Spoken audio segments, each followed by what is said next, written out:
Pai, do Filho e do Espírito Santo. Amém. Ave Maria, cheia de graça, o Senhor é convosco. Bendita sois vós entre as mulheres, e bendito é o fruto do vosso ventre, Jesus. Santa Maria, Mãe de Deus, rogai por nós, pecadores, agora e na hora de nossa morte. Amém. Maria, auxílio dos cristãos. Rogai por nós. São Bento e São Mauro. Rogai por nós. Em nome do Pai, do Filho e do Espírito Santo. Amém. Boa noite a todos, salve Maria. Eu me deparei com um aspecto limitado sobre o sacerdócio católico. E por que eu estaria lendo sobre o sacerdócio católico? É porque vemos que em tempos recentes, exatamente o sacerdócio está sendo atacado. E aí eu me deparei com um aspecto, daí o título da aula, Natureza Humana versus Natureza Sacerdotal. Para tanto, com base, é um livro de Dom Fulton Sheen, alguns já conhecem, escreveu um livro propriamente sobre isso, O Sacerdote Não Se Pertence. Até parece que ele escreve para os sacerdotes, porque ele sempre se coloca no texto, quando se lê, ele coloca nós, ele está dizendo ele enquanto clero.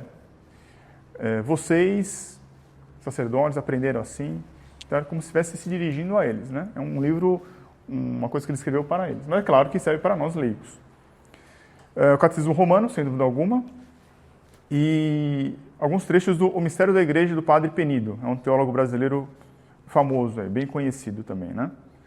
Então a motivação é para que tenhamos um pouco mais claro a diferença entre o sacerdócio chamado ministerial, que é diferente do leigo, não existe, não pode haver essa confusão. O sacerdote ele é distinto dos leigos, não existe mistura. E como eu havia dito, quando a gente se depara com o que está escrito na Sagrada Escritura, alguns trechos aqui que eu vou mostrar, muitas pessoas conhecem, mas quando vem um sacerdote, ou seja, tem essa capacidade de leitura e mostra, veja o que está escrito aqui, então você fica impressionado, porque, puxa, eu sempre li essa parte, eu nunca reparei nisso, eu nunca imaginei uma coisa dessas, né? Daí, então, com esse espanto é que isso aqui teria mais um caráter de conversa para mostrar, olha o que ele escreveu, olha o que ele viu, veja o que o fulano fala. Mas convém saber o que é o sacerdote. E eu peguei aqui uma passagem de Gênesis, capítulo 14, e lá diz assim: E Melquisedeque, rei de Salém, trazendo pão e vinho, porque era sacerdote do Deus Altíssimo. Eu não quero entrar nessa seara, mas é interessante dizer, trazia pão e vinho. E por que ele trazia pão e vinho? Porque era sacerdote do Deus Altíssimo. Uma coisa curiosa, né? Mas é claro que aqui faz Melquisedeque é o protótipo, é a figura de nosso Senhor Jesus Cristo. Tanto que na última ceia, que ele institui a Eucaristia, ele se utilizou dessa matéria, pão e vinho. Então, o sacerdócio digamos assim, já havia antes no Antigo Testamento. E sempre como figura que remete ao nosso Jesus Cristo. Muito bem. Pulando já para o Novo Testamento, lá na carta aos Hebreus, e a carta aos Hebreus me parece assim, parece que é um tratado sobre o sacerdócio, que lá se fala muito sobre isso, né? Está dito lá: porque todo pontífice tomado dentre os homens é constituído a favor dos homens, naquelas coisas que se referem a Deus, para que ofereça dons e sacrifícios pelos pecados. Como também diz em outro lugar, tu és sacerdote eternamente segundo a ordem de Melquisedeque, o qual foi atendido pela sua reverência para com Deus. Então, na passagem anterior, que ele fala que trazendo pão e vinho, Melquisedeque, por causa disso, ele era sacerdote do Altíssimo. E para que serve o sacerdócio? Na carta aos Hebreus está dito: para oferecer dons e sacrifícios pelos pecados. Ou seja, é um sacrifício que nós conhecemos pela palavra técnica, o sacrifício propiciatório, em favor dos homens. Então, essa ordem do sacerdotal, segundo Melquisedeque, que nosso Jesus Cristo vem cumprir, que vem estabelecer aquilo que estava em figura, é exatamente para isso. Daí, então, o Padre Penido, colocando uma definição que a Igreja dá, que é exatamente isso, o ofício próprio do sacerdote é ser medianeiro entre Deus e os homens, a estes trazendo os dons divinos ou seja, as graças que Deus concede, e oferecendo a Deus as preces e os desagravos dos homens. Então, diferentemente do que Lutero dizia, do que vemos muitos protestantes dizendo hoje em dia, que a relação é direta com Deus, eu não me confesso com ninguém, eu peço perdão direto para Deus. Aqui, na carta aos Hebreus, se vê que não é bem assim. Existe uma classe de homens distinta, tomado dentre os homens, que é constituído a favor dos homens, sim, para oferecer dons e sacrifícios a Deus. Por quê? Por causa dos pecados. Para aplacar a ira divina, para remir os pecados. E isso é segundo a ordem de Melquisedeque. Então existe um intermediário aí. Os protestantes vão dizer assim, mas está dito lá que o único mediador entre Deus e os homens é Jesus Cristo. Sim, é que está implícito aí, e é claro, a doutrina que vai explicitar isso aí, ele é nosso medianeiro exatamente com a mediação redentora. Ele é o único que poderia remir os pecados dos homens, ninguém mais. É somente ele que poderia ter méritos infinitos para pagar aquela dívida infinita contraída por Adão. Então, nesse aspecto, realmente, é só ele. Porém, quando alguém pede para nós, você podia rezar para mim, porque minha mãe está com uma doença, se algum fiel protestante pediu para um pastor, podia orar pela minha mãe, quem aqui não vai deixar de fazer? Todos vão fazer. Nesse aspecto, são mediadores também. Mas aqui se trata de uma mediação um pouco mais especial. É uma mediação de oferecer o sacrifício para Deus e trazer e conceder as graças para os homens. E isso é uma mediação que nosso Jesus Cristo delegou, deixou para os homens. Ele poderia fazer distintamente? Poderia. Mas ele quis fazer assim, usando os homens como instrumentos, os sacerdotes. Nesse quadro eu esquematizei aqui. Então, o sumo sacerdote, nosso Jesus Cristo, somente ele poderia oferecer o sacrifício redentor, o sacrifício propiciatório. Com esse sacrifício ele obteve a graça. Qual a graça? A graça da salvação para os homens. Só que isso ele não quis deixar limitado ao tempo dele e ao lugar dele em Jerusalém. Ele quis que isso se expandisse. Para se expandir, ele se utilizou dos homens, no caso, os apóstolos. Por isso que ele chamou os apóstolos para isso. Então, os apóstolos renovam esse sacrifício, concedendo então graças aos homens. Mas de igual maneira, os apóstolos iriam morrer, como de fato morreram, porque eram homens. Então isso tinha que se perpetuar no tempo e no espaço. Aí então temos o clero católico, que ele é constituído mediante o sacramento da ordem. Então é isso que vai se expandir para o mundo inteiro e até hoje, por meio da Santa Missa. Daí se dizer que a Santa Missa é o sacrifício, a renovação do sacrifício do Calvário, e a concessão das graças por meio dos sacramentos. Daí a importância dos sacramentos, que são os canais, são os meios que Deus colocou para que as graças obtidas no Calvário fossem distribuídas aos homens. Então, todo sacerdote, como diz São Paulo, não é mais eu que vivo, é Cristo que vive em mim. A palavra técnica aí seria alter Christus. Todo sacerdote é um outro Cristo, porque ele está exatamente assumindo o lugar de Cristo para a concessão dessas graças. Lembre-se daquela passagem, tomado dentre os homens. Todo pontífice é isso, né? Que faz uma ponte de um lugar para outro, entre os homens e Deus. Isso foi instituído quando? Isso foi instituído na Quinta-feira Santa. Além de se instituir a Eucaristia, instituiu-se o sacerdócio católico. Quando Nosso Senhor diz, fazei isto em minha memória, em memória de mim, ele está dando um mandato, ele está mandando aquelas pessoas, os apóstolos, a fazer aquilo que ele fez. Tomai e comei, isto é o meu corpo, que será dado por vós. Tomai e bebei, esse é o meu sangue, que será derramado por vós, para o perdão dos pecados. Fazer isto é fazer o sacrifício. Ele estava só antecipando o sacrifício ali, instituindo a Eucaristia. E tanto isso é verdade que, no rito de ordenação de um sacerdote novo, não basta eu fazer um curso de teologia numa faculdade qualquer, tendo o curso de teologia, agora eu sou pastor e agora eu vou ensinar os outros. Não. Existe uma passagem aí, exatamente isso, é o rito de ordenação, o sacramento da ordem, que isso é passado. No rito de ordenação, o bispo que consagra, que torna uma pessoa um novo sacerdote, diz lá, recebe o poder de oferecer o sacrifício na igreja, tanto pelos vivos como pelos mortos.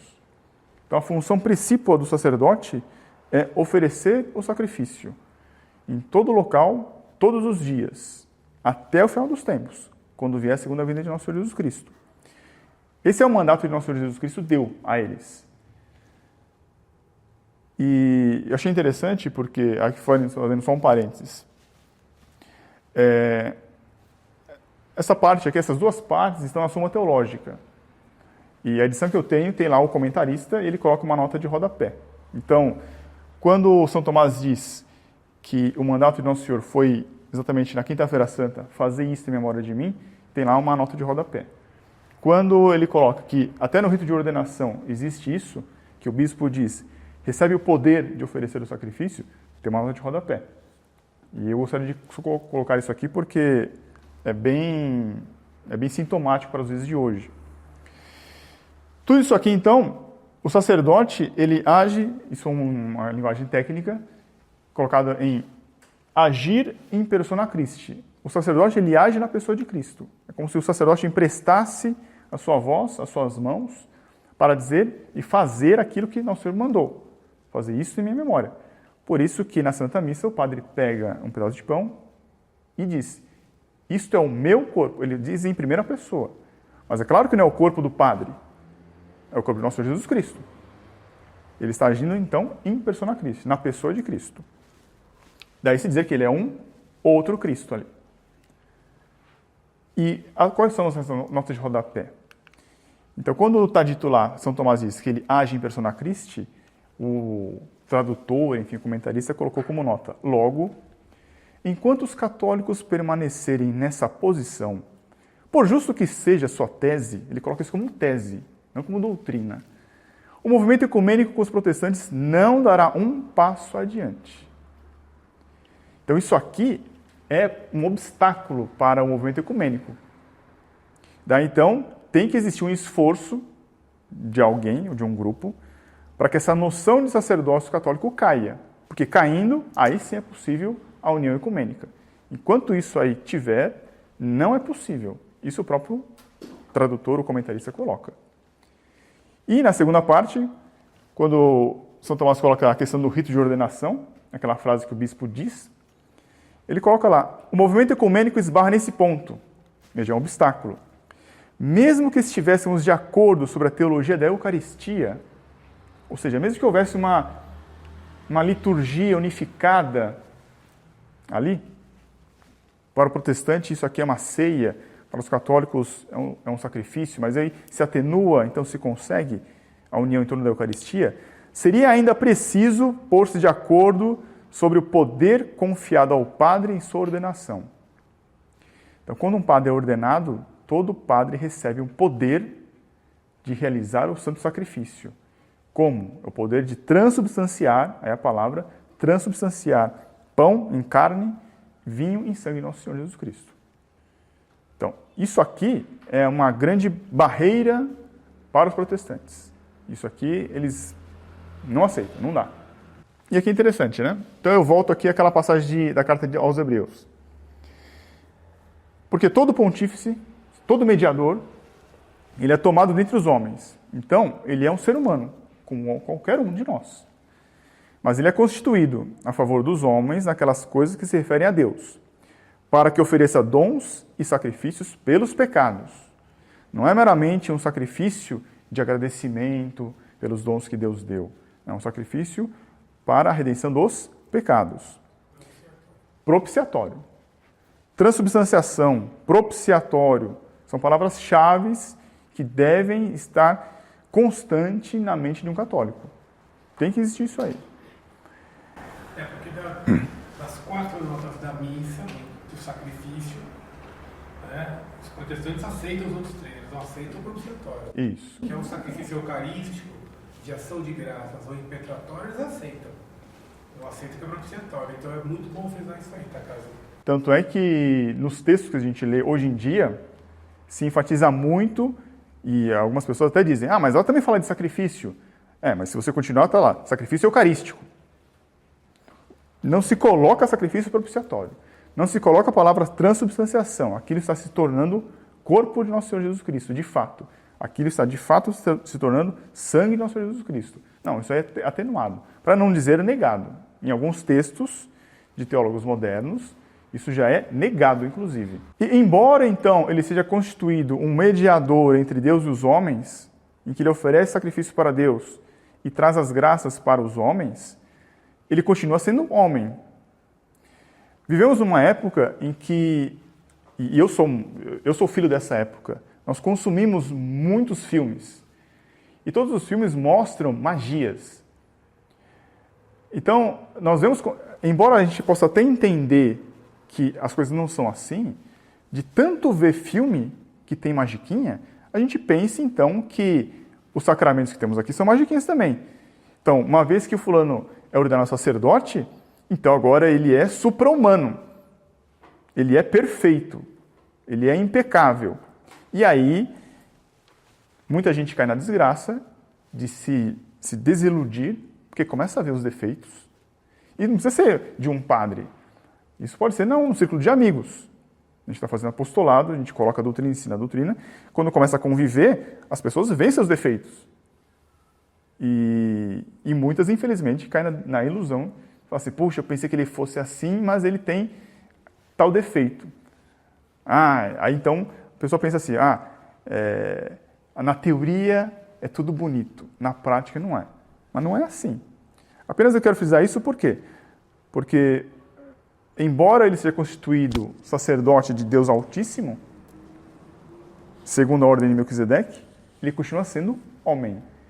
E exatamente isso que diz a carta aos Hebreus no versículo seguinte, o qual ele, esse pontífice tomado dentre os homens, o qual se pode condoer daqueles que ignoram e erram. Condoer é doer junto. Ou seja, ele sabe o que é errar, ele sabe o que é ser ignorante, porque ele é homem também. O qual se possa condoer daqueles que ignoram e erram, porque ele também está cercado de enfermidade, ele também é um homem.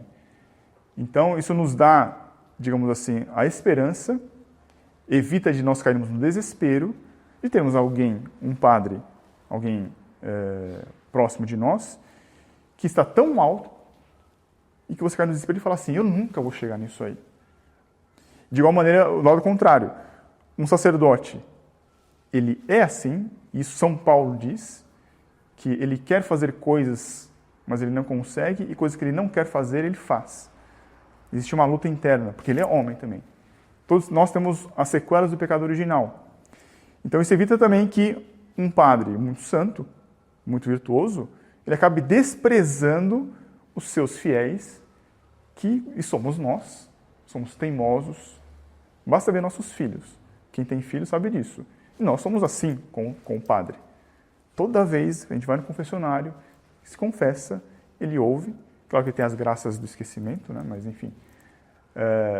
E ele vê como nós somos miseráveis, com picuinhas, com mesquinharias. Então, isso aqui evita de que ele acabe nos desprezando. Por quê? Porque ele é homem também. Ele se condói. No outro texto que eu ouvi, ele tem comiseração. Ele é miserável junto com nós. Então, ele entende as nossas fraquezas. Ele entende as nossas mazelas. De tal maneira que isso facilita para que ele tenha paciência conosco, como nós deveríamos ter a paciência com os nossos filhos. E por isso deve, tanto pelo povo como por si mesmo, oferecer sacrifício pelos pecados. Aí você veja como a doutrina católica ela é congruente. Quem assiste a Santa Missa e vê lá, numa certa hora da missa, o padre reza: orai, irmãos, para que o meu e o vosso sacrifício seja aceito por Deus Pai. Então ele oferece sacrifício não só pelos homens. Estou oferecendo sacrifício porque eles são pecadores. Não, mas por ele também, porque ele também é pecador. No texto ele fala assim, tem um amor, dito um amor compassivo, porque ele também padece dessas mazelas. Cada um, mesmo os santos, eles contam, eles sofriam as tentações, todos eles se confessavam, todos nós nos confessamos, todos temos as nossas mesquinharias, nossas misérias, as nossas falhas. O professor dizia que um homem é capaz de subir uma montanha, mas constantemente ele tropeça em pedrinhas. Isso é verdade. A gente acaba se pegando por tão pouca coisa e acaba caindo nessas pequenas coisas, né? Então, o sacerdote ele tem esse caráter. Ele é humano, mas ele tem o poder de trazer Deus para a terra. E daí, então, se entende o motivo, o título da aula, que eu coloquei, Natureza Sacerdotal versus Natureza Humana. Porque esse livro que eu estou lendo, que eu li, ele coloca exatamente essa dicotomia, que é entre o modelo, o apóstolo, que ele coloca é São Pedro, o sacerdote, que é São Pedro, já que ele é o Papa, né? Então ele coloca lá como exemplo essa passagem. Tu és, aquela vez que Nosso Senhor pergunta aos apóstolos, o que vós dizeis que eu sou? Quem eu sou? São Pedro toma a palavra e diz, tu és o Cristo, Filho de Deus vivo. Então Nosso Senhor responde, bem-aventurado és Simão Barjona, Simão, filho de Jonas. Porque não foi a carne e o sangue que te revelou, mas meu Pai que estás nos céus. E eu te digo que tu és Pedro. Essa passagem é muito importante porque marca a mudança de nome. Nome em teologia significa substância, né? Claro que não está mudando a substância de São Pedro aqui, ele continua sendo homem. Mas mudar o nome significa dar um caráter novo aí. E o autor do livro coloca exatamente isso. Ele começa dizendo, bem-aventurado és Simão Barjona. Está dizendo o nome de nascimento de São Pedro. Então está se referindo aqui ao homem comum. Embora seja homem comum, Deus te revelou. Por quê? Deus te quer por uma missão. Deus te chama. É a vocação. Deus chama a pessoa. Eu agora não tenho isso muito bem preciso, mas, salvo engano, na doutrina católica, falar em vocação é especificamente sobre o sacerdócio. Não existe propriamente uma vocação para fazer engenharia, tem uma vocação para fazer tal coisa. Não. Quando se fala em termos da religião católica... Vocação para o que é natural. Por isso não existe vocação para o matrimônio. A minha vocação é para ser pai de família. Não, isso não existe. Como a vocação é um chamado para algo que não é o natural. Né? Exato. Então, a vocação provavelmente dita é para o sacerdócio ou para a vida religiosa. Então, aqui mostra... Deus te revelou, porque não foi nem a carne nem o sangue, Simão. Mas Deus te chamou. E a partir de agora você vai ser chamado Pedro. Mudou o nome dele. Agora é sacerdote. Claro que aqui é o começo, né? Apenas para mostrar isso. Era Simão, agora virou Pedro. Porém, embora ele tenha sido chamado, ele tenha aceito, porque é necessário isso também, né? Deus não força nada a ninguém, tem que se aceitar. Ele continua sendo humano. Isso São Pedro vai carregar por toda a vida. E é isso que a gente vai ver. Versículos depois disso, Nosso Senhor chama São Pedro, chama ele de Pedro, ou seja, tu és a pedra que eu vou edificar a minha igreja, uma missão sublime, tremenda. Mas versículos depois, no mesmo capítulo, Nosso Senhor diz que vai ter que padecer. E tomando Pedro de parte, ou seja, tomando Nosso Senhor Jesus Cristo de parte, começou a increpá-lo, começou a provavelmente repreender Nosso Senhor, né? Dizendo, Deus tal não permita, Senhor, não te sucederá isto. Nosso Senhor, voltando-se para Pedro, disse, retira-te de mim, Satanás. O versículo anterior disse, você é a pedra que eu vou edificar a minha igreja, o fundamento. O versículo seguinte ele diz, você é Satanás, afasta-te de mim. Tu serves de escândalo. Ele deveria ser a pedra fundamental para fundar a igreja. Agora ele é pedra de escândalo. Porque não tens a sabedoria das coisas de Deus, mas as coisas dos homens. Então, de fato, embora Simão, São Pedro, ele recebeu uma revelação de Deus, isso aqui é um conhecimento divino. A liberdade humana permite que você rechace isso. É o que aconteceu versículos depois. Você não entende coisas de Deus, você entende coisas dos homens. E por que Nosso Senhor coloca como Satanás aqui? Porque exatamente, Satanás é aquele que é o tentador que quer desviar Nosso Senhor da missão dele. Haja vista as tentações, as 3 tentações que Cristo sofreu. Não é? E eu não trouxe aqui, mas se não é verdade, é bem provável que tenha acontecido. Malachi Martin, num livro chamado Conclave, ele descreve esse episódio de maneira bem escrita, bem feita. Então, esse episódio, são os apóstolos lá.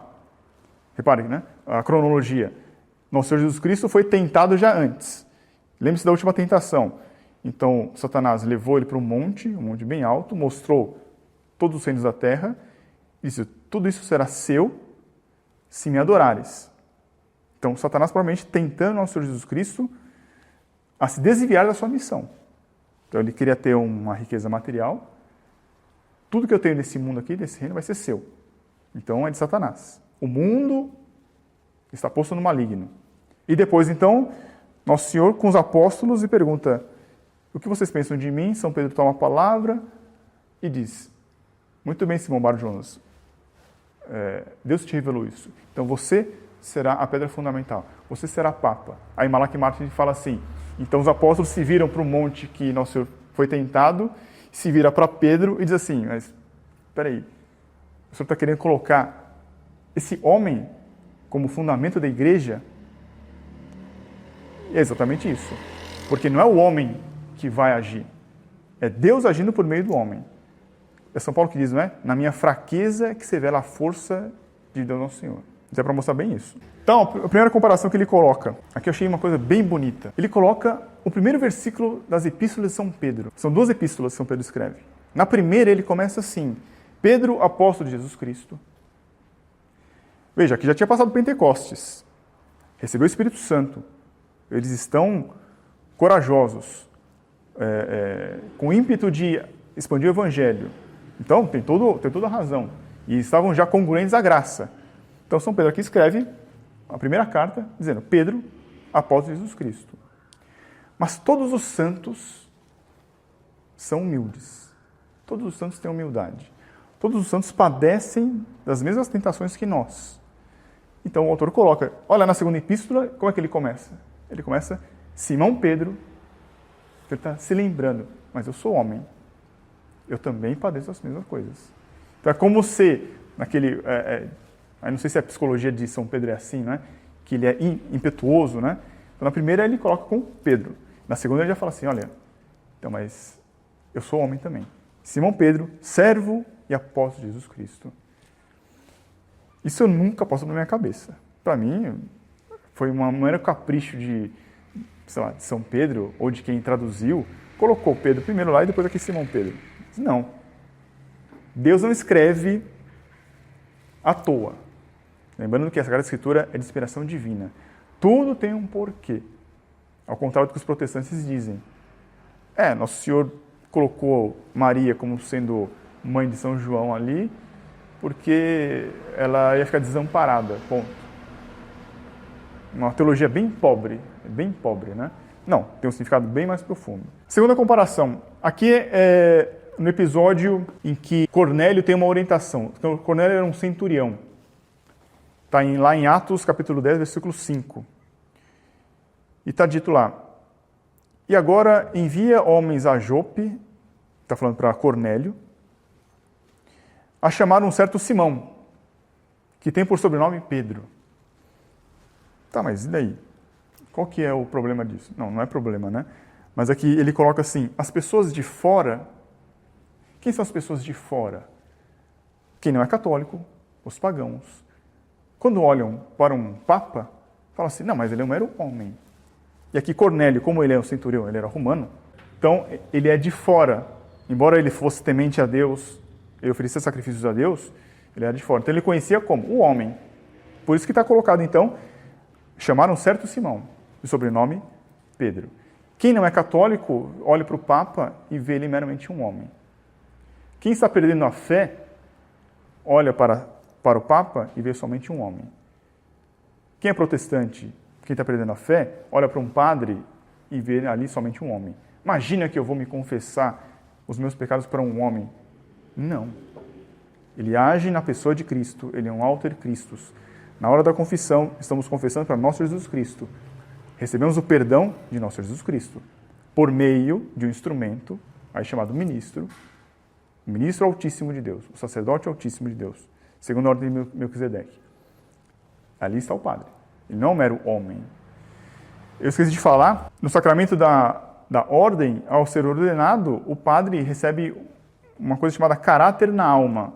A alma dele fica impressa, com um caráter permanente.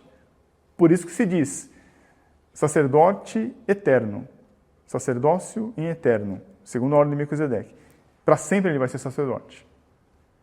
Quando ele comparecer no juízo de Deus, no juízo final, ele vai ser lá identificado como um sacerdote de Deus Altíssimo. Queira Deus que esteja a caminho do céu. Mas senão, ele vai para o inferno, mas sendo sacerdote de Deus Altíssimo. Essa marca aí fica na alma para sempre. Então aqui eu achei bem interessante, porque exatamente as pessoas olham para o clero e só veem. Veja, eu não estou aqui fechando os olhos para as mazelas e os absurdos que muitos do clero fazem. Não é isso, não se trata disso. Hein? Não se trata disso. Pedofilia, tudo isso aí merece, para mim, merecia a morte. Todavia, eu estou colocando em uma situação normal, o clero normal. Eles não são meros homens comuns, como nós. O padre pecador continua sendo padre. Ele continua tendo todos os poderes que tem um padre. Exato. Enquanto o padre tem que ser respeitado. Por isso que a igreja, por exemplo, sempre tinha tribunais próprios para o clero. Vai dizer assim, havia prisões próprias para o clero. O clero era punido dos crimes? Era, mas havia uma justiça da igreja para julgá-los e uma prisão só para eles. Eles eram sim punidos, mas obedecendo a dignidade do sacerdote que eles tinham, porque isso ainda leva. Sim, exatamente. Daí se explica também por que nós devemos ter tanta reverência para com os padres. Porque, exatamente, eles são as pessoas incumbidas de trazer Deus pessoalmente, em carne, sangue, alma e divindade, para nós. Isso não é pouca coisa. Outro episódio que todos conhecem, a primeira pesca. Primeira pesca milagrosa. Está lá em São Lucas. A gente sempre lê isso aqui e olha só como o detalhe passa. Graças a Deus tem que haver pessoas que estudam e nos mostram isso. Colocam uma lente de aumento ali para ver. E quando acabou de falar, nosso Senhor Jesus Cristo disse a Simão, faze-te mais ao largo e lançai as vossas redes para pescar. E respondendo Simão, disse-lhe, mestre, tendo trabalhado toda a noite, não apanhamos nada, porém sobre a tua palavra lançarei a rede. Eu sempre disse isso aqui e falei, puxa, ótimo, muito bem. E aqui se trata de um episódio de obediência parcial. Como assim obediência parcial? Quando você manda um filho fazer uma coisa, a gente sabe na hora que ele fez metade, ou que ele quer fazer metade. Eu falei, faz tal coisa. Né? Dá uma desculpa. Aqui é a mesma coisa, dá uma desculpa. Bom, primeiro a questão de Simão, né? Nosso Senhor se dirigiu a Simão, e Simão responde. Ou seja, é o homem fazendo. Ele disse mestre. Quem chamava nosso Senhor de mestre? Eram os judeus. E ele dá uma desculpa. Olha, mas nós tentamos pescar a noite inteira. Ou como que ele diz assim, o senhor entende de pesca? Nós somos pescadores, nós entendemos de pesca. Nós somos pescar, não pescamos nada. Agora o senhor está mandando ir agora? Então ele diz, tá bom, nós vamos. Lançarei a rede. Nosso Senhor mandou lançar as redes. Então, São Pedro fala assim, eu vou lançar a rede, tá bom. Ele não está cumprindo a ordem total. Ele está dizendo assim, tá bom, então, olha, o senhor não entende, mas como é o senhor que está mandando, então eu vou fazer assim, ó, vou lançar uma rede, não as redes. E daí todos conhecem o episódio, ele foi, lançou, e tinha tanto peixe que podia rasgar a rede, não é? E vieram e encheram tanto ambas as barcas que quase se afundavam. Simão Pedro, agora tem Pedro aí, vendo isso, lançou-se aos pés de Jesus, dizendo, retira-te de mim, Senhor, pois eu sou um homem pecador. E nosso Senhor responde para ele, não temas, serás pescador de homens. Você entende as coisas dos homens, você entende de pesca. Eu estou falando para você, você não entende nada da pesca dos homens. Isso aqui é para simbolizar o quê? Você vai pescar homens. Mas agora já não é mais Simão, é Simão Pedro. Existe aí, então, digamos assim, um processo aí de amadurecimento de Simão para Pedro, do homem comum para sacerdote para papa. Ou seja, então, como é nosso Senhor que age por meio dos homens, em especial pelos sacerdotes, que agem em persona Christi, que são alter Christus, não são pelas forças deles. Quanto maior o senso, quanto maior a noção que um sacerdote tem da sua indignidade perante aquilo, isso nas aulas sobre a Santa Missa se vê muito, né? Ele vai entrar no altar de Deus, o povo responde, ele está entrando devagar, ele vai fazer uma coisa que ele é indigno, que é de uma altíssima dignidade, que é trazer Deus Nosso Senhor para a terra. Quanto maior noção o sacerdote tiver, maior será a taxa de sucesso. Mais conversões ele vai ter. Quanto mais ele pensar que depende dele, das animações litúrgicas, das animações pastorais, dos planos pastorais quinquenais, quanto mais depende do nosso plano, do nosso planejamento, vou aplicar um planejamento estratégico na minha diocese. Não, isso aí é conhecer as coisas dos homens. As coisas de Deus é um pouco diferente, não é bem assim. Nosso Senhor mandou, lança, não retruca, vai e faz. Claro que, veja, isso aqui é um livro que um bispo escreveu, ele está dizendo para os sacerdotes, hein? Não sou eu que estou falando para o sacerdote, que isso vale também para nós leigos. Isso que chama fé. Nosso Senhor mandou, você tem que fazer, sem hesitar. Se você hesita, então quer dizer que sua fé está um pouco fraca. Você até acredita, né? Mas, eu pesquei a noite inteira, senhor, mas tá bom, vamos lá, eu vou lançar uma rede. Um quarto episódio que ele coloca é no Horto das Oliveiras, né? No Getsemane. Nosso Senhor tem aquele episódio que ele leva alguns consigo e ele vai rezar, que estamos próximos aqui da hora da paixão, do Calvário, né? E diz lá, a minha alma está numa tristeza mortal. Ele está se dirigindo aos apóstolos. Ali estava São Pedro. Ficai aqui e vigiai. E voltou e encontrou-os dormindo. E disse a Pedro, Simão, dormes? Estamos chegando aqui no ápice, na conclusão da minha missão. E você, está dormindo? Simão, não pudesses vigiar 1 hora comigo? Então, o bispo, nesse livro, coloca, o primeiro passo na queda de um sacerdote, quando ele começa a perder o seu vigor como sacerdote, é a negligência na oração. O combustível que alimenta, o alimento do sacerdote é a oração. Tem que ser a oração. Não tem que fazer academia, não tem que fazer essas atividades dos homens, não é? Propriamente ele tem que rezar, que é a missão dele. Assim como nosso Jesus Cristo foi tentado pelo próprio Satanás, um alter Christus, alguém que age em persona Christi, não vai ser tentado por Satanás também? E fico imaginando, aí relembrando de novo o texto do Malach Martin, não é? É como se Deus, Nosso Senhor, ele coloca lá assim, não é esse termo que ele coloca, mas ele esfregasse na cara do diabo, de Satã, ele humilhasse dizendo assim, eu vou te derrotar com esse instrumento que eu tenho aqui, que é Simão Barjona. Você deve estar rindo. Os homens vão rir, mas é por meio dele. Na fraqueza é que se verá a força de Deus Nosso Senhor. Então, de novo, né? Simão. Eu coloco Simão. Depois do episódio da prisão de Jesus Cristo. Então, quando estão os soldados lá, que vão já capturar Nosso Senhor, mas Simão Pedro, que tinha uma espada, puxou dela e feriu o servo do pontífice e cortou-lhe a orelha direita. Esse servo chamava-se Malco. Porém, Jesus disse a Pedro, mete tua espada na bainha.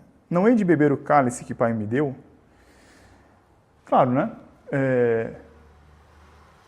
O chefe estava lá. Não cabe ao subordinado tomar frente. Tem alguém com a palavra numa reunião. O outro não vai tomar a palavra, alguém dá a palavra. Assim também, nosso Senhor Jesus Cristo estava lá. O Senhor estava lá. Então, você acha que eu não posso fazer?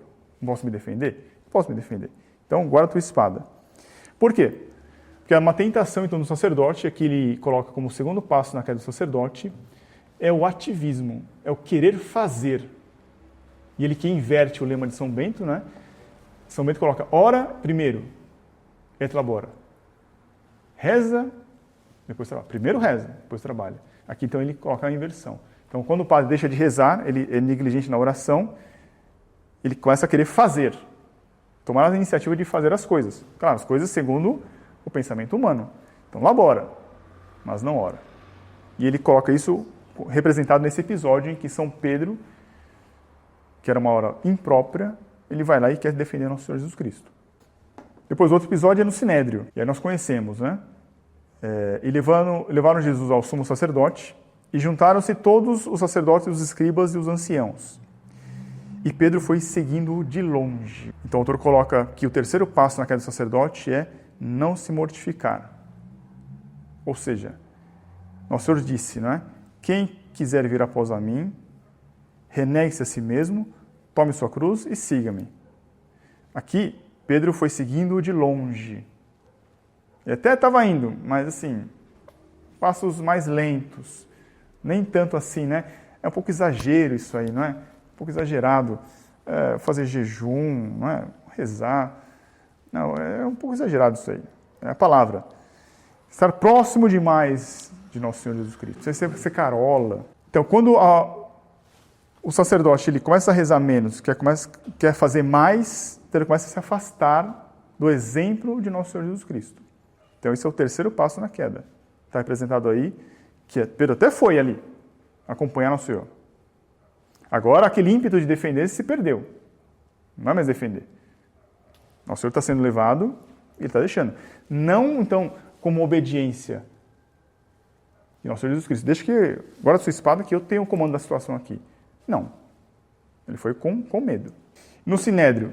E aí, São Pedro estava sentado ao fogo com os criados. Então, ele se afastou de nosso Senhor Jesus Cristo. Ele se afastou de Deus. Ele foi se juntar aos homens. E sentado ao fogo com os criados e aqueceu-se. Chegou uma das criadas. Curioso isso, né? Então, uma mulher. E ela disse, tu também estavas com Jesus. Mas ele negou. E outra vez a criada disse, você estava lá. E ele negou de novo. E pouco depois, os que ali estavam começaram a falar. E ele começou a fazer imprecações e a jurar, não conheço esse homem. Aí, como todo mundo começou a dizer para ele, você estava lá, você tem sotaque, você é galileu também. Então ele pede as estribeiras e começa a fazer imprecações e a jurar, não conheço esse homem. Então o bispo coloca lá que o quarto passo na queda do sacerdote é a busca pelo conforto.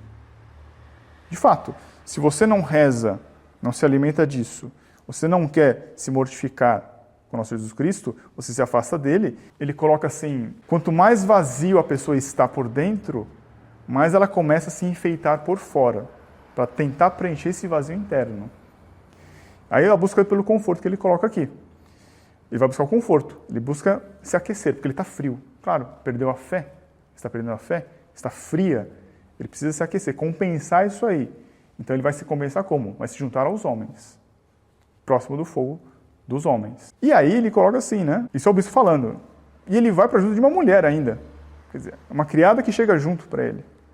Só que, e é bem sagaz aqui, ele diz assim, só que todos eles lembram, mesmo os homens, quando um sacerdote começa a agir de maneira não esperada, como um sacerdote, começam a lembrá-lo. Ei, mas você é padre, não é? Ei, mas você é bispo. Então qual a reação que é? Não. Eu também sou homem. Ele quer se rebaixar. E aí então deixa de usar batina. Isso eu posso dizer agora, porque ninguém conhece, mas quando eu era mais novo, eu frequentava numa paróquia e o pároco, todo sábado, se não todo domingo, ele ficava no bar da esquina jogando bilhar com as pessoas, com camisa de fora, com camisa aberta, com cigarro na boca e jogando bilhar. Coitado. Ele não tinha essa noção, ou tinha e perdeu, enfim, Deus que sabe. Mas ele queria se juntar aos homens, a pretexto de se misturar aos homens para trazê-los para Jesus Cristo. Mas não tem jeito. Ou você é superior e traz o inferior para si, ou então você se rebaixa junto. Não tem jeito. Isso me parece, é uma lei natural, sei lá, psicológica, enfim. Vocês se tornam igual àquilo lá. Tanto é que, e aí ele coloca aqui num exemplo, né? E ele começou a fazer imprecações e a jurar. Ou seja, ele se revolta com aquilo que ele é. Então, muitos, infelizmente, vemos esse movimento, e muitos hereges vieram de dentro da igreja, vieram do clero, e começam, então, a reclamar da sua condição. Então, inventam uma nova teologia. Não conheço esse homem. Ele diz que nosso Senhor Jesus Cristo é um mero homem, como outro qualquer. Ele não confessa que ele é Senhor, que ele é Deus, que ele é o Salvador, que ele é a verdade encarnada. Não, ele diz que é um homem. Então ele formula aí uma nova teologia. É a nova teologia. Dizer que nosso Senhor Jesus Cristo é um mero homem. Achei muito bem pego aqui o que ele comenta. Então vocês vejam que, então, por um lado, não se deve ter aquela ilusão de que ao encontrar, graças a Deus nós temos aí uma boa safra, né, de sacerdotes um pouco mais sérios, mas não temos que ter a ilusão de colocá-los num pedestal. Por quê? Porque com a convivência mútua, a gente acaba vendo algum defeito. Quem é casado sabe muito bem disso. A convivência, você começa a ver o defeito do outro. Então muita gente, infelizmente, cai no erro de falar assim, puxa, que decepção. Não é para ter essa decepção. É simplesmente para ter comiseração, para se condoer também. Ele também é um homem. Por isso que, graças a Deus, me lembro aqui, na época o Papa Bento XVI disse, rezai para que não tenha medo dos lobos. Quando eu saio do confessionário, o padre fala, ele pede, e reze pelo sacerdote que confessou. Temos que rezar por eles, porque eles também são homens. Eles também estão na linha de frente ali, do tentador, de Satanás. Então precisamos rezar por eles. Mas não podemos ter a decepção, a ilusão, né? Cair na decepção de que, puxa, eu pensei que estava na igreja verdadeira, feita de super-homens. Isso não existe. Não existe super-homem aqui. Muito pelo contrário. São instrumentos frágeis que Deus se utiliza disso. E aí mostra a verdadeira força de Deus, nosso Senhor. Que é na fraqueza que se mostra a força. Daí se entende também a questão, por exemplo, das vestes do sacerdote. Ele tem que se vestir como tal, como manda a sua dignidade. Isso não é, como eu diria no linguagem popular, né? Ele não está se achando. Não, ele é mais que nós. Ele tem uma marca na alma que ele vai levar para sempre. Ele tem o poder. Ele é um intermediário entre os homens e Deus. É por meio dele que chega o perdão dos pecados para nós, no confessionário. É por meio dele que vem a graça sacramental, seja no batismo, seja na extrema-unção. É por meio dele que Jesus Cristo vem em carne, sangue e alma e divindade. Então ele tem que ter uma veste proporcional a essa dignidade. Então ele se veste diferente, tem que se vestir diferente. Daí se entende por que temos tanta reverência ao cumprimentar um padre, um bispo e até um papa. Para cumprimentar um papa, se ajoelha com os dois joelhos diante do papa e beija o anel. Para um bispo, se dobra um joelho e se beija o anel. Isso não é ter frescura, como já ouvi alguns falarem. Não é. Porque estamos vendo ali um alter Christus, alguém que age na pessoa de Cristo. Estamos ali reverenciando nosso Jesus Cristo, não é o homem. Tanto é que, quando nós vamos à missa, e aqui, claro, eu estou falando no contexto da missa de sempre, missa tridentina, quando eu olho lá, eu não reconheço que padre que está rezando, porque ele está de costas para o povo. Ainda bem, a missa não é dele, a missa é de Deus. A missa não é a missa do padre Zezinho, a missa do padre Luizinho, eu prefiro a missa do tal padre. Não, porque a missa é de Deus. Então a figura dele, ele fica em anonimato, de fato. Ali é Pedro, não é Simão. Simão está escondido. Quem está ali é Pedro, é São Pedro. Um outro ponto que eu queria colocar é a questão do ativismo. Eu imagino que quando surgiram os padres operários, lá no começo do século XX, de fato, aquele devia ser um certo escândalo para alguns, alguém que fosse mais sério. É a mesma coisa que um médico começar a querer plantar batatas, como foi lá em Cuba. Não, se ele é médico, tem que ser médico, não tem que ser plantador de batatas. Tem gente competente para fazer isso. Um padre não tem que ser operário, um padre tem que ser padre. Ele tem que entender as coisas de Deus para oferecer aos homens e não ficar com esse ativismo de... Porque senão é exatamente isso. A Igreja Católica Apostólica Romana, ela não vai ser o corpo místico de Cristo na terra e no tempo. Vai ser uma ONG. Aí se entende até no linguajar. Se lê muito isso, se noticia muito isso. Veja como a linguagem reflete essa doutrina diferente. Porque se eu tenho um comportamento diferente, é porque eu tenho uma doutrina diferente. Ou vice-versa. Se eu assumo uma doutrina diferente, eu vou ter um comportamento diferente. Hoje se fala que tal padre, ou tal bispo, ou que o Papa presidiu a missa. Como se ele fosse um mero encarregado ali, que alguém elegeu ele, para coordenar aquele evento religioso. E não é. O padre reza a missa. Ele não preside a missa. Mas pelo contrário. Ele não precisaria, de forma alguma, de uma equipe de animação litúrgica, uma equipe de animação pastoral. Tanto que eu lembro de uma carta do professor Orlando que ele coloca. A pergunta era assim: o que eu devo fazer para revigorar minha paróquia com a minha equipe de animação? A resposta do professor: comece rezando o terço. Rezar, não é? Então, não é bem fazer. Um outro ponto, o exemplo de Santo Curadars. Isso que é Pedro e não é Simão falando. Santo Curadars, quando foi designado para a paróquia de Ars, e ele ficou numa agonia, por quê? Porque o povo de lá era muito de cerviz dura, era muito teimoso. Então ele não conseguia atingir os paroquianos. Não havia as conversões ali. Ele não foi consultar uma consultoria para fazer um plano de ação ali para tentar cativar aqueles fiéis. Não. Ele falou assim: a culpa é minha.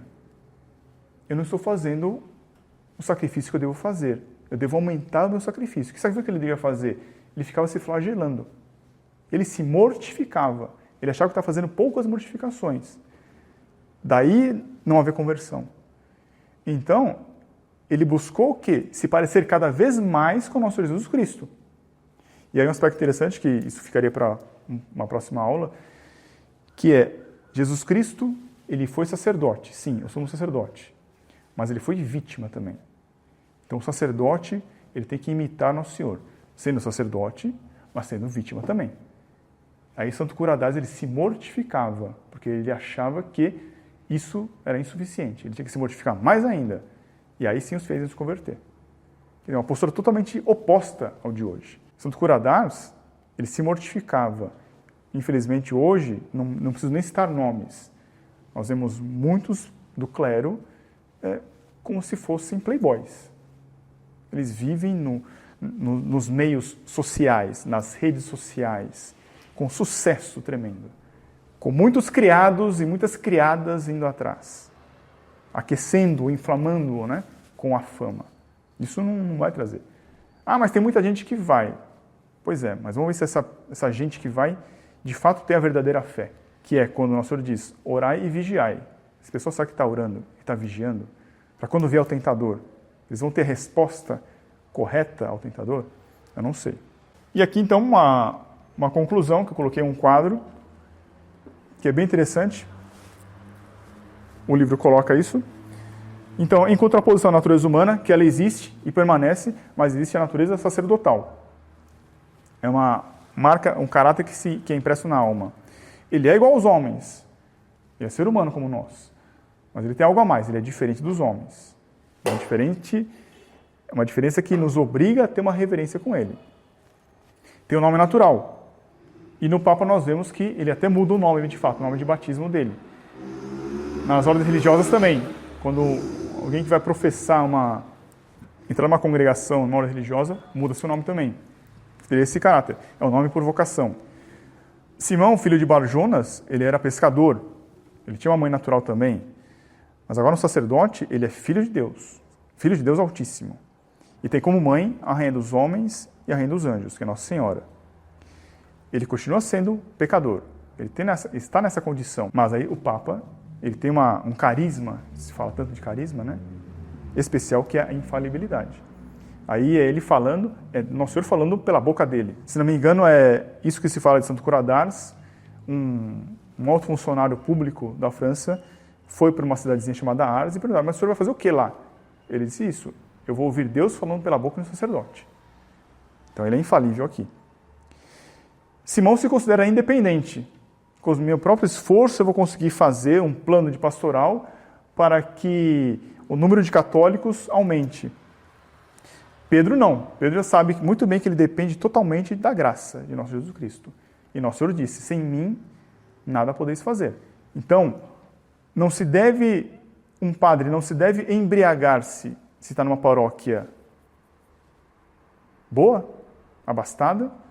Também não deve se desanimar, nem ficar triste, desesperado ou com depressão, se for mandado para uma paróquia da periferia, com grandes dificuldades. Ele continua sendo sacerdote de Deus Altíssimo. É Deus que vai atendê-lo ali, não vão ser os homens. Simão confia no mestre. Confia no mestre. Pedro tem fé no Senhor, é em Deus. Você vê que a palavra usada é muito precisa, assim. Tem que ser Deus que escreveu esses textos. E tem que ser alguém posto por Deus para poder ler esses textos e extrair isso para nós. Simão era negligente na oração. Um padre que não seja negligente, ou seja, ele reza o breviário. Se não me engano, isso até canonicamente falando, seria um crime canônico um padre não rezar o breviário. É pecado. Então, é um pecado um padre não rezar o breviário. É obrigado a rezar o breviário, não a missa. Ele tem que rezar o breviário todos os dias. Daí a importância da oração para um padre. Simão é um ativista social. Um padre ele faz obras de caridade. Já vimos isso em outras aulas, que a caridade é fazer as coisas para o próximo por amor a Deus. Caridade é buscar a salvação do próximo para a maior glória de Deus. Isso é caridade.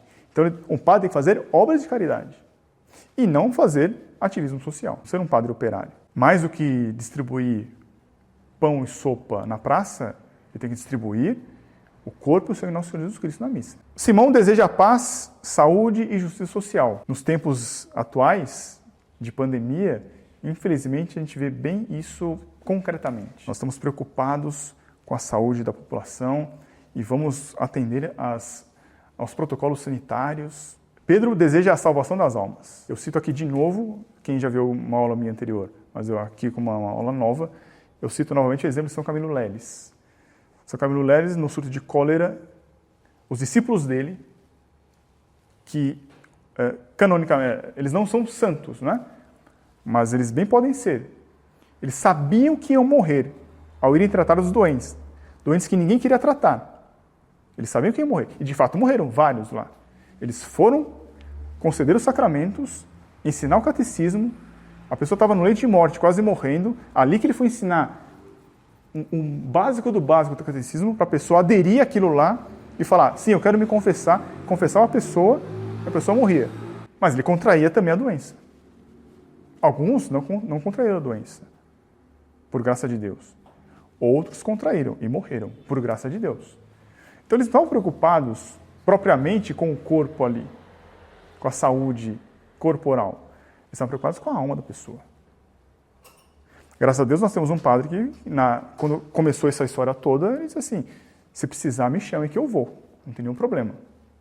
Com máscara ou sem máscara, enfim, se tiver que se contaminar, vai. Porque a missão dele é essa. E se Deus quiser que vá, sim. Se Deus quiser que ele não vá, ele não vai. Simão age pessoalmente. É a missa do Padre Zezinho, a missa do Padre Luizinho, o show missa falando de tal. Pedro não, Pedro age em persona Christi.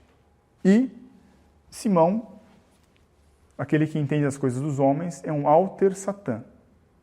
Enquanto Pedro, que é o sacerdote, é um alter Cristo. Então se vê que de uma coisa tão simples, que são os textos que nós vimos, o autor extraiu muita coisa. Que realmente tem que ser uma coisa do grau divino ali. Quem escreveu, que é Deus, quem institui o sacerdócio, que é Deus, que pode fazer com que a leitura seja um pouco mais rica do que o que a gente lê. Podemos rezar pelo Papa, pelos bispos e pelos padres, para que eles sejam cada vez mais Pedro e cada vez menos Simão. Ok? Em nome do Pai, do Filho e do Espírito Santo. Amém. Ave Maria, cheia de graça, o Senhor é convosco. Bendita sois vós entre as mulheres e bendito é o fruto do vosso ventre, Jesus. Santa Maria, Mãe de Deus, rogai por nós, pecadores, agora e na hora de nossa morte. Maria, auxílio dos cristãos. São Bento e São Mauro. Em nome do Pai, do Filho e do Espírito Santo.